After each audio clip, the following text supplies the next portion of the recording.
어디든지 주 따라가기로 결심한 여러분들의 삶 속에 하나님의 풍성한 은혜가 함께 하시기를 주의 이름으로 축원합니다.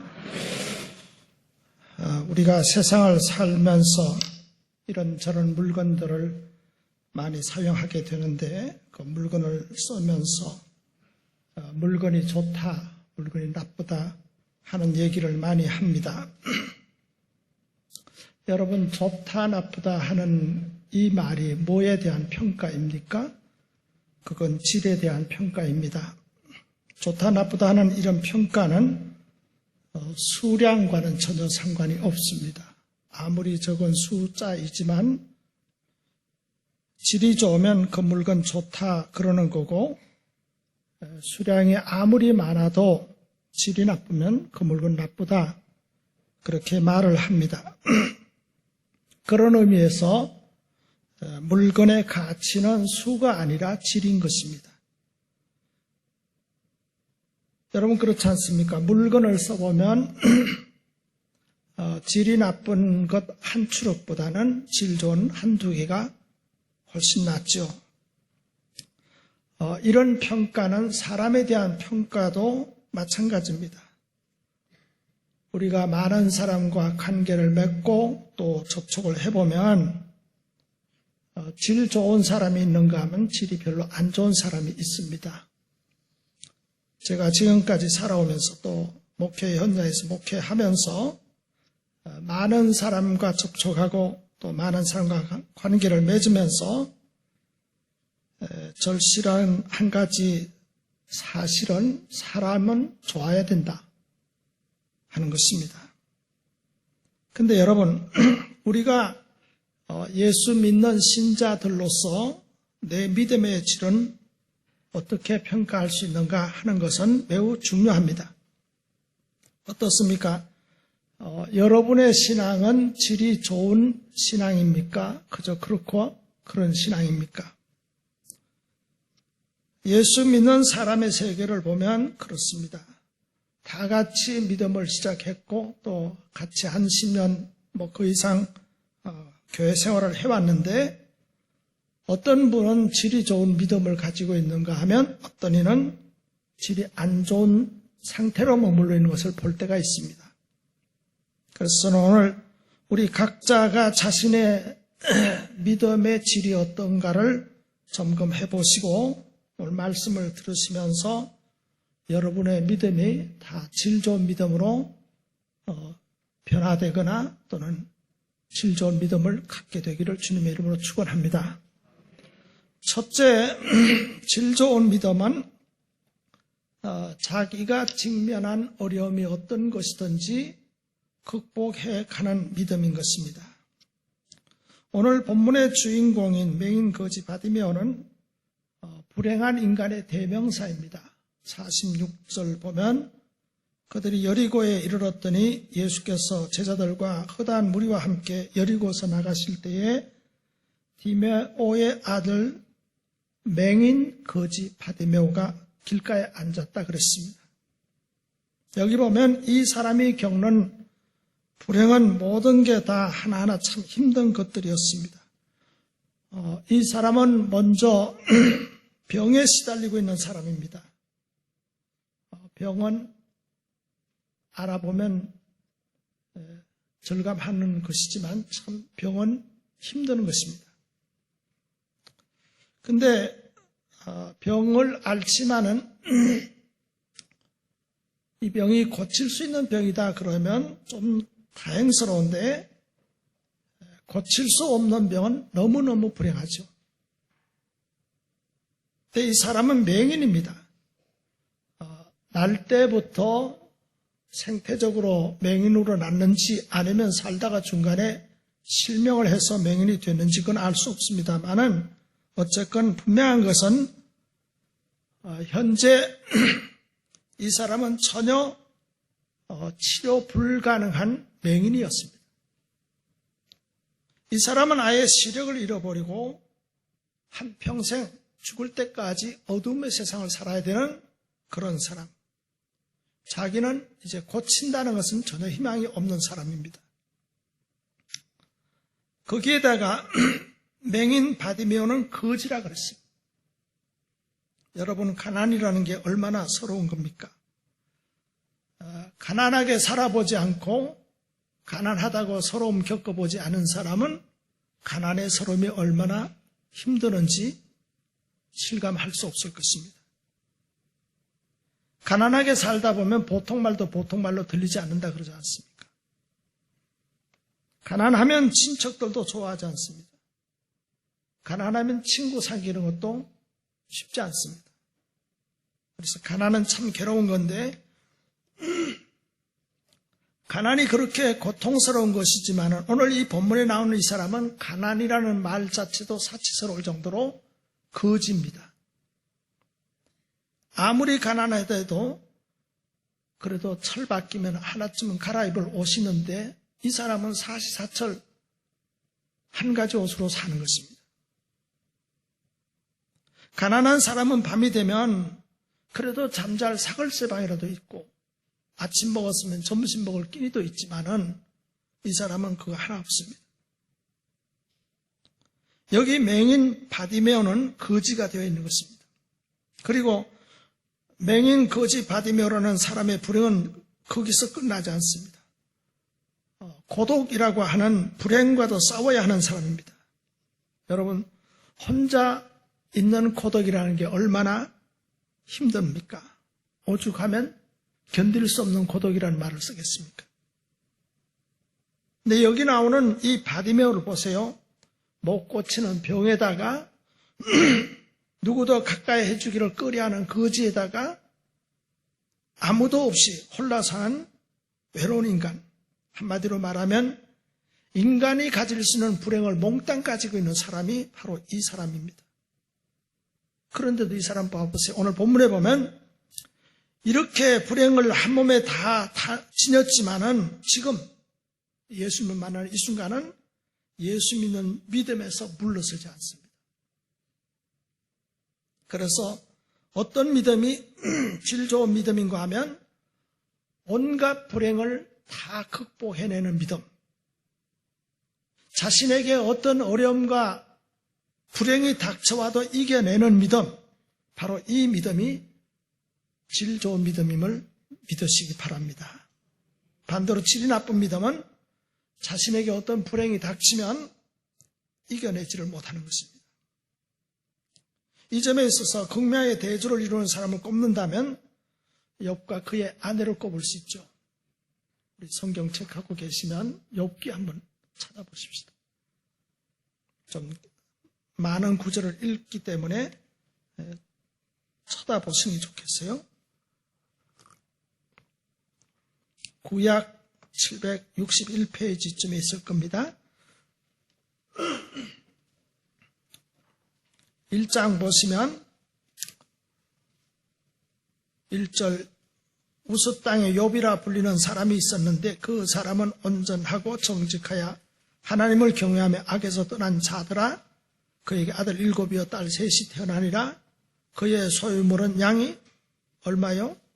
7,000마리, 낙타가 3,000마리, 소가 500결이, 암나귀가 500마리며 종도 많아 있었으니 이 사람은 동방 사람 중에 가장 훌륭한 자라. 가장 훌륭하다는 말은 거부라는 것입니다. 그의 아들들이 자기 생일에 각각 자기의 집에서 잔치를 베풀고 그의 누이 3명도 청하여 함께 먹고 마시더라. 그들이 차례대로 잔치를 끝내면 욥이 그들을 불러다가 성결하게 하되 아침에 일어나서 그들의 명수대로 번제를 드렸으니 이는 욥이 말을 혹시 내 아들들이 어떻게 했을까 봐 죄를 범하여 마음에서 하나님을 욕되게 하였을까 함이라. 욥의 행위가 항상 어떠했다고요? 이러했다. 혹시라도 자식들이 10남매가 하나님 앞에 부지중에 죄 지었으면 어쩔까 하는 그 조바심 때문에 늘 속죄제를 드렸다는 것입니다. 이토록 믿음이 좋은 욥에게 갑자기 엄청난 고난이 덮치죠. 우리 다 아는 바인데 하루아침에 앞에서 말하는 이 엄청난 재산이 다 날아가고 맙니다. 알거지가 된 거죠. 그리고 욥 자신은 또 얼마나 심한 병에 들었던지 기와짝으로 자기 몸을 긁어서 피고름이 줄줄 나는 듯 시원치 않았다 그랬습니다. 너무너무 무서운 병. 이건 못 고치는 병입니다. 그리고 하루아침에 신남매가 몰살을 당하고 말았습니다. 세상에 인간으로서 겪을 수 있는 고통, 이것보다 더 심한 고통이 어디 있겠습니까? 이제 욥에게 남은 거라고는 자기 부부밖에 없어요. 그런데 보세요. 그 남편 되는 욥은 그런 와중에서 뭐라고 고백하는가? 1장 20절부터 봅시다. 욥이 일어나 겉옷을 찢고 머리털을 밀고 땅에 엎드려 경배하며 이르되 내가 모태에서 알모로 나와 싸운즉 또한 알몸이 그리로 돌아가올지라 주신 이도 여호와시요 거두신 이도 여호와이시니 여호와 이름이 찬송을 받으실지니라 하고 22절 같이 읽습니다. 이 모든 일에 욥이 범죄하지 아니하고 하나님 향하여 원망하지 아니하니라. 할렐루야. 욥과는 정반대로 욥의 아내는 뭐라고 그럽니까? 좀 넘어가서 2장으로 가봅시다. 욥기 2장 9절 같이 읽습니다. 그의 아내가 그에게 이르되 당신이 그래도 자기의 온전함을 굳게 지키느냐? 하나님 욕하고 죽으라. 당신 이 지경이 되고도 하나님 믿겠다는 말이요? 차라리 하나님 욕하고 죽으세요. 그러고는 떠나갑니다. 자, 이걸 보면 인간이 불행 중에 빠지게 될 때는 양극 현상이 일어난다는 것을 알 수 있습니다. 여기 욥 부부를 보십시오. 우리가 한번 상상해 보면 신남매를 낳아서 장성하도록 길렀다는 것은 이들 내외가 한두 해 사는 것이 아니라 수십 년을 함께 살았습니다. 다복하게 많은 재산을 소유하고 신남매 성경의 표현을 욥기 마지막 장에 가보면 미남 미녀들을 아들 딸 신남매를 두고 그리고 같이 일하고 같이 믿음 생활하고 해왔기 때문에 욥이나 그 아내가 다 잘 믿는 것 같았는데 정작 엄청난 불행을 겪고 보니까 어떻게 됐습니까? 욥의 아내는 하늘과 땅 사이에 그 믿음의 차별이 드러나고 말았습니다. 남편은 그 불행을 다 이겨내고 굳건하게 서서 믿음을 지켰는데 욥의 아내는 닥친 불행을 이기지 못하고 그 불행 앞에 굴복하고 만 것입니다. 이거 왜 그렇습니까? 이것은 믿음의 질 문제입니다. 하나는 질이 좋은 믿음이었고 하나는 질이 안 좋은 믿음이었기 때문에 그렇습니다. 그러니까 질 좋은 믿음은 어떤 불행을 만나도 하나님을 믿는 믿음으로 다 이겨내는 것입니다. 욥의 믿음은 정말 질 좋은 믿음이었기 때문에 그 불행을 만났어도 다 극복하는 믿음이었습니다.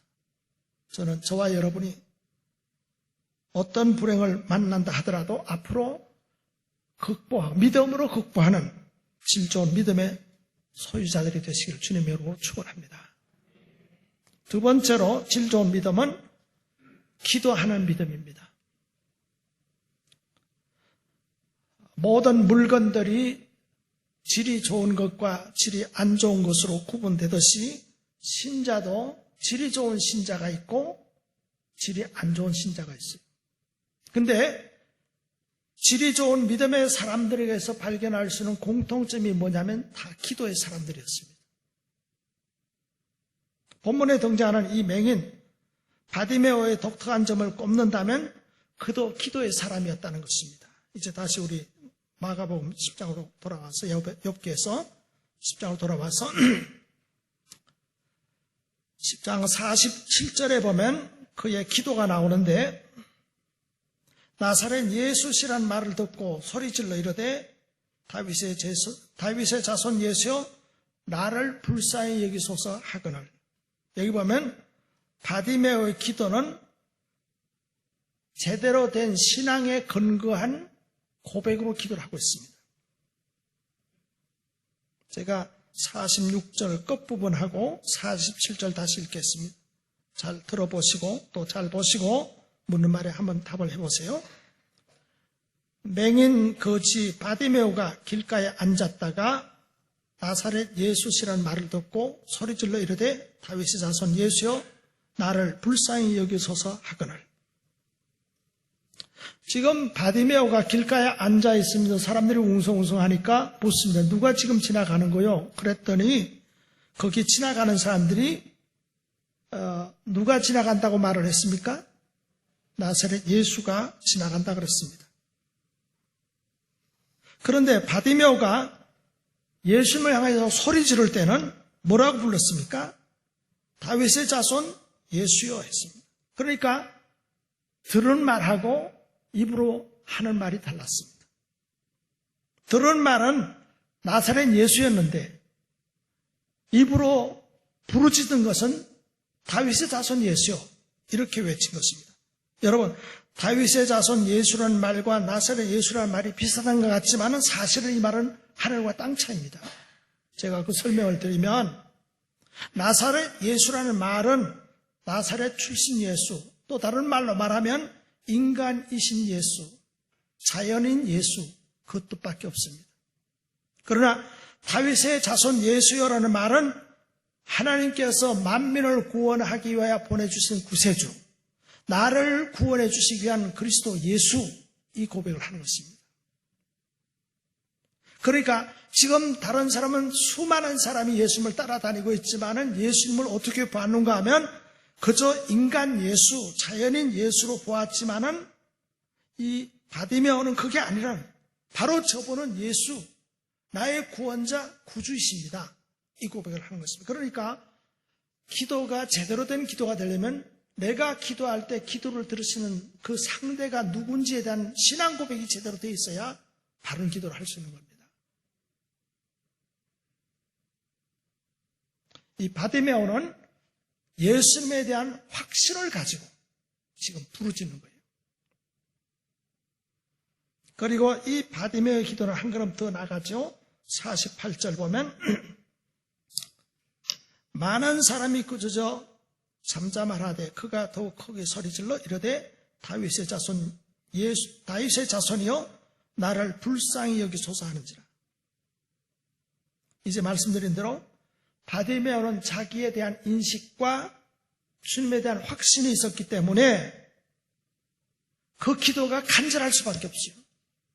나는 못 고치는 병, 하늘이 무너져도 고쳐질 수 없는 병, 그러나 지금 내가 쳐다보고 부르짖는 저분은 나를 구원하실 수 있는 분, 이 확신이 있었으니까 이 바디메오의 기도는 그저 덤덤하게 하는 기도가 아니라 너무나 간절한 기도죠. 왜 그런 거 있잖아요. 내가 몹살병이 들었는데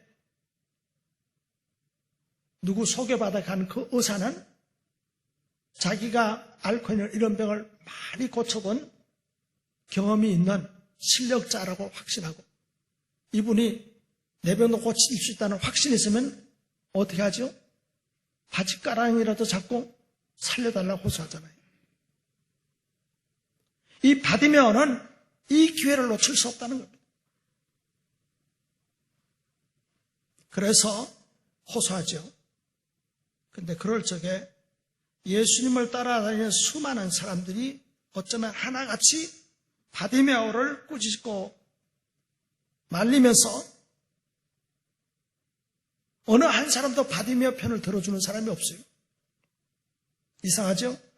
지금 예수님을 따라다니는 수많은 사람들은 지금까지 맹인도 고치고 문둥병도 고치고 하는 것을 다 눈으로 보고 알고 있으면서도 이 소경이 이렇게 호소할 때에 말 한마디 도와주지 않았어요. 오히려 바디메오에게 큰 상처를 줬어요. 좀 조용히 있어라. 가만히 있으라고.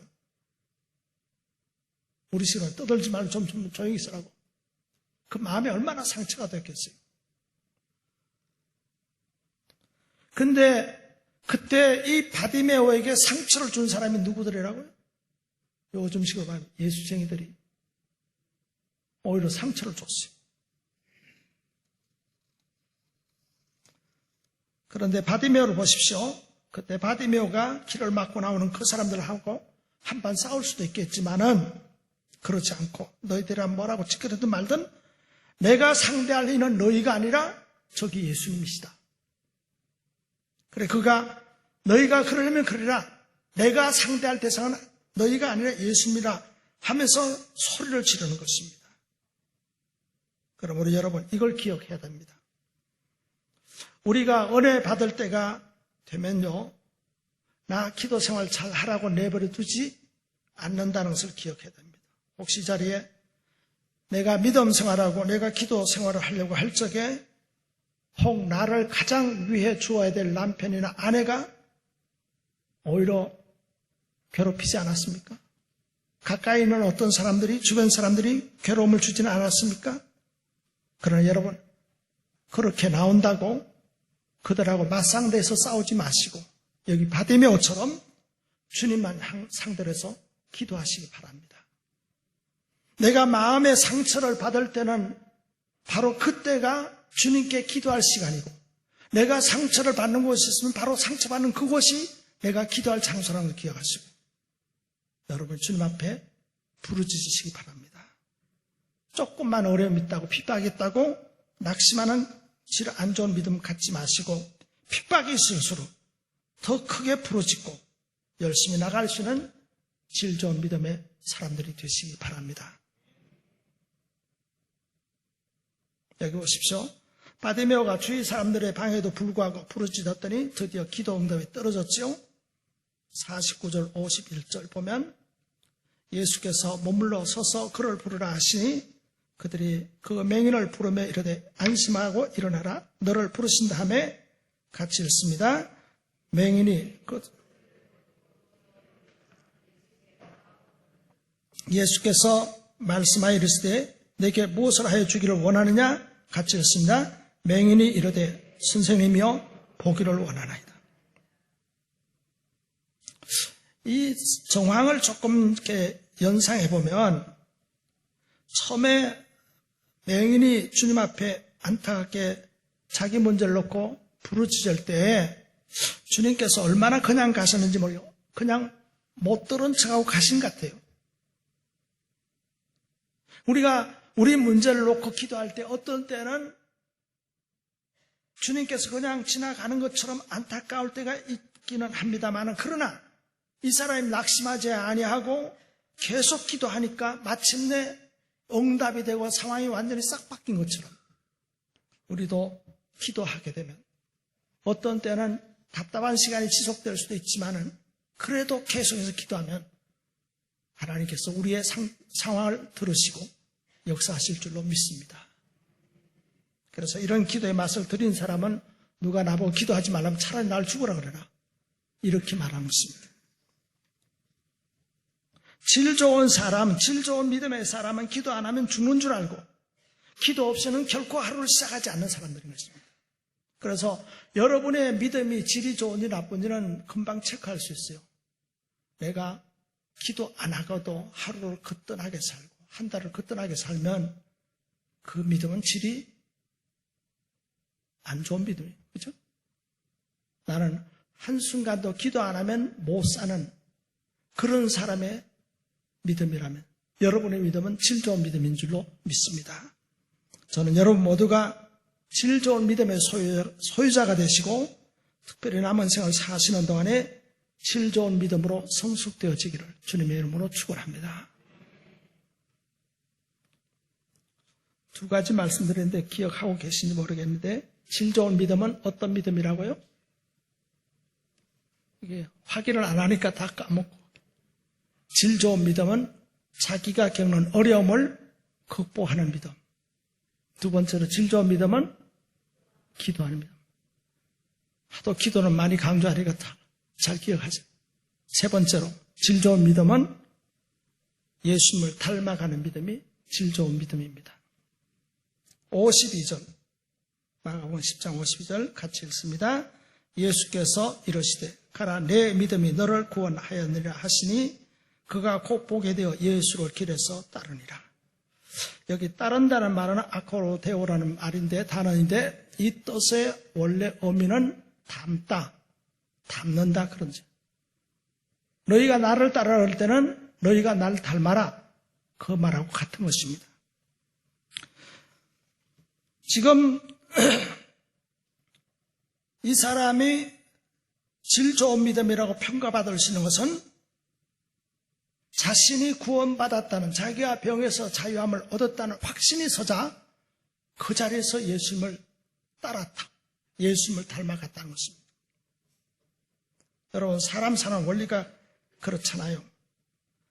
남편 쪽에서 볼 때에 질 좋은 부인은 어떤 사람이냐면 남편을 잘 따라주고 남편의 성향을 닮는 사람이죠. 물론 이게 문제가 될 수도 있긴 있어요. 어떤 때는.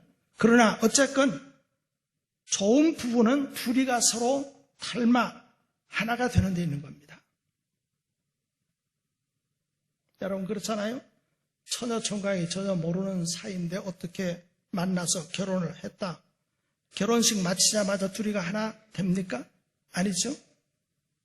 다른 사람 몰라도 저는 결혼한 지 한두 해 산 것도 아니고 40년 이상 살았는데 그럼에도 지금도 가끔 삐걱삐걱 합니다. 엊그제도 삐걱삐걱 했었어요. 저는 지금도 어떤 명사들이 자기들은 결혼하고 지금까지 살면서 한 번도 부부싸움 안 했다는 얘기를 들으면 기가 죽어서 저는 할 말이 없어요. TV에서 가끔 어떤 명사가 출연해서 인터뷰하면서 결혼 생활에 대해서 얘기하면 우리는 3, 40년 살았지만 한 번도 큰 소리 쳐본 적이 없다. 그렇게 말하는 사람이 있는데 저는 그 말 들으면 저 사람들은 외계에서 온 분들이구나. 그러나 그렇지 않잖아요. 그러나 적으나 정상적인 정신이 박힌 사람들이라면 결혼한 그 시간부터 하나하나 되기 시작하죠. 죽을 때까지 하나가 깊이 되어지는 것입니다. 그와 마찬가지로 우리가 예수 믿고 교회에 나왔다고 해서 그 시간에 당장 예수님을 몽땅 닮는 것은 아니지만 분명한 것은 예수 믿는 그 순간부터 닮아가기 시작하는 것입니다. 그런데 우리가 여기서 한 가지 사실을 알아야 될 게 있어요. 그게 뭐냐 하면 예수 믿기 시작했다고 해서 모든 사람이 다 그 시부터 예수님을 닮아가는 것은 아니라는 것입니다. 52절에 보면 바디메오의 마음속에 내가 예수로 말미암아 구원받았다는 확신이 서자 그 자리에서 예수님을 쫓았던 것과 같이 예수님으로 인해서 내가 구원받은 자임을 알게 되면 주님을 닮아가기 시작하는 것입니다. 예수로 말미암아 내가 구원받았다는 확신을 가진 사람만이, 즉 구원의 체험이 있는 사람만이 예수님을 닮아가기 시작하는 것입니다. 근데 교회 생활을 오래 했지만은 내가 예수님으로 말미암아 구원받았다는 확신이 없는 사람은, 이 구원의 체험이 없는 사람은 예수님을 닮아가지 않습니다. 오히려 교회에 오는 게 재미가 없어요. 주일을 엊그제 보낸 것 같은 또 주일이 또 금방 돌아와가지고 귀찮은 거예요. 부인이 여보 교회 갑시다. 또 벌써 주일이야? 이 정도로 재미가 없는 거예요. 감사가 없어요. 근데 구원에 확신이 있는 사람은 기쁨이 있고 감사가 있고 충성을 하게 되고, 그래서 그때부터 예수님을 닮아가는 것입니다. 그런 의미에서 저는 여러분 모두가 구원의 체험과 감격이 충만하시기를 주님의 이름으로 축원합니다. 오늘 우리는 이 본문에서 바디메오를 통해서 배울 게 참 많습니다. 저는 여러분 모두가 모든 역경과 불행을 믿음으로 극복하는, 흔들리지 않는 믿음으로 극복하는 믿음 되시기 바라고, 삶을 살다가 어떤 상황에서든지 늘 기도하는 믿음을 가지시고, 그리고 구원의 확신을 갖고 매일매일 한꺼번에 확 바뀌는 분도 없잖아 있긴 있지만은, 그러나 안 닮는 것 같지만은 시간 지나면서 어느새 닮고, 그래서 여러분이 시간이 지날수록 더 깊이 주님을 닮아가는 질 좋은 믿음의 사람들이 되시길 주님의 이름으로 축원합니다. 기도하겠습니다. 아버지 하나님, 오늘도 주 앞에 예배드리기 위해서 이렇게 주의